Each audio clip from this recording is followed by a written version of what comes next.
Magandang araw guys. So sa video natin na ito, ituturo ko sa inyo kung paano loloadan ang inyong signal gamit lamang ang GCash at itong ating Chrome. So sundan nyo lang ang video na to para malaman ninyo kung paano natin ginagawa ang paglo-load sa signal gamit ang GCash. So tara, samahan niyo ako guys. So una, ang gagawin natin ay bubuksan natin itong GCash account natin para dito tayo magbabayad ng ating signal dito sa GCash. So ang una natin gagawin ay bubuksan natin itong GCash. Ayan. So dito, ang una natin gagawin, i-enter natin yung ating PIN number para mabuksan natin itong GCash. And then pupunta tayo dito sa load. Ayan. And then susunod natin itong non-telco. I-click natin yan para dito natin pipiliin kung anong klaseng load ang ating gagamitin para sa pagbay ng signal prepaid. So ang una natin gagawin, i-enter natin yung ating number na kung saan natin ipapadala yung load.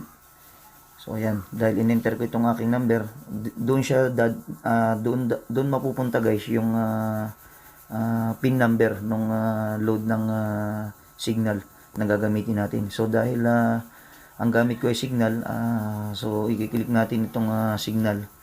And then hahanapin natin kung magkano yung ating gustong i-load. So marami tayong pagpipilian diyan. Depende yan guys kung maraming channel ang gusto nyo or kakaunti lang. So bali kasi ako 175 lang yung niloload ko. So 1 month na rin siya. So yung 175 na yun guys ay bali 49 channels na rin yan. So yan ang aking i-click. Yan. So pag click natin yan and then press natin yung buy now. Wait lang natin dahil medyo mahina ang signal. And then so lalabas na dyan guys yung inyong payment. Yan. And then click naman natin itong pay. Yan.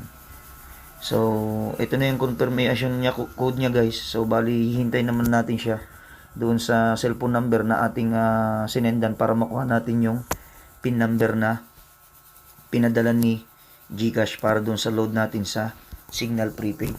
Yan. So back lang natin siya and then punta tayo doon sa number na pinadala natin doon sa ating GCash. So ito na nga guys at ito na yung PIN number nung pinadala ng GCash para sa load ng signal. So ang susunod natin guys na gagawin ay pupunta naman tayo sa Google Chrome.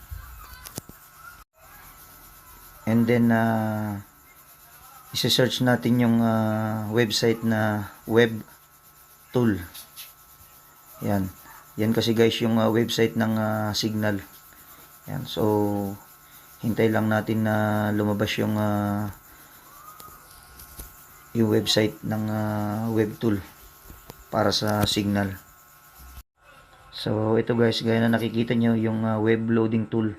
Yan yung ating i-click. At dyan natin ilalagay yung ating account sa ating signal prepaid. Yan. So click lang natin and then makikita nyo ito yung lalabas. Meron siyang prepaid account number and then PIN number.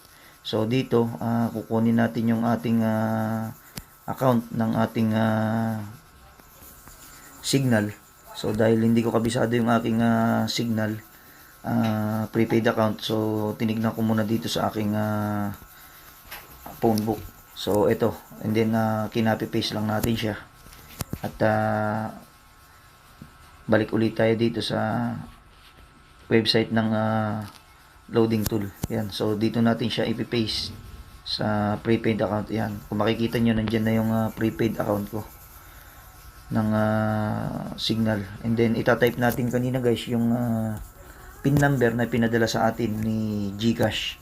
So dito natin ilalagay guys yung number.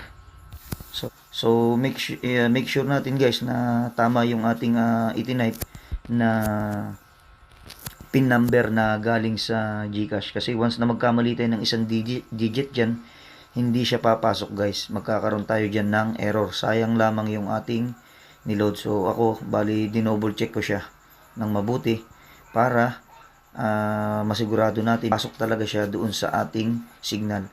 And then scroll down lang natin, so makikita natin tong generate new image. So itatype lang natin yan guys, yung S86MP. So kung paano natin siya nakikita, kokopy lang natin siya guys, and then isasubmit natin. Yan, kaganyan. Kung mapapansin nyo guys, nagpadala na ng confirmation si Signal na katunayan na pumasok na yung inyong load. So ganun lang kasimple guys, and then pag okay na yan, i-cancel nyo na lang, and then check nyo na lang doon sa inyong TV kung pumasok na yung inyong load sa Signal.